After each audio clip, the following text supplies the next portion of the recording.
தூத்துக்குடி மாவட்டம் குரும்பூர்ல இருக்கக்கூடிய ஒரு கூட்டுறவு வங்கியில 29 கோடி மதிப்பிலான நகை பணம் மோசடி குற்றச்சாட்டுல கூட்டுறவு வங்கியை பூட்டி பாதிக்கப்பட்டவங்க சாலை மறியல்ல ஈடுபட்டிருக்காங்க.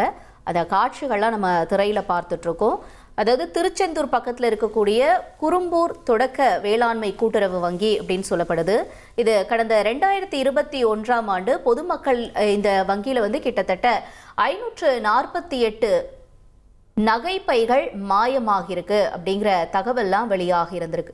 போலி கணக்கை உருவாக்கி 2 கோடியே 3 லட்சம் ரூபாய் மோசடி செஞ்சதும் தெரிய வந்திருக்கு. அது மட்டும் இல்லாம வைப்பு நிதி இருக்கிற மாதிரி ஒரு போலியான கணக்கை உருவாக்கி 27 கோடி ரூபாய்னு மொத்தம் 29 கோடி ரூபாய் வரைக்கும் மோசடியை செஞ்சிருக்காங்க.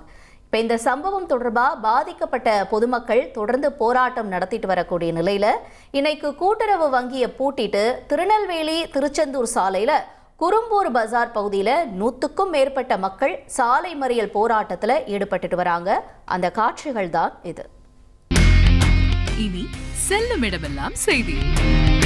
தந்தி டிவியின் வாட்ஸ்அப் சேனலை ஃபாலோ பண்ணினா செல்ல இருக்கும் இடமெல்லாம் செய்தி. இதோ QR கோட் இப்பவே ஸ்கேன் பண்ணுங்க, ஃபாலோ பண்ணுங்க.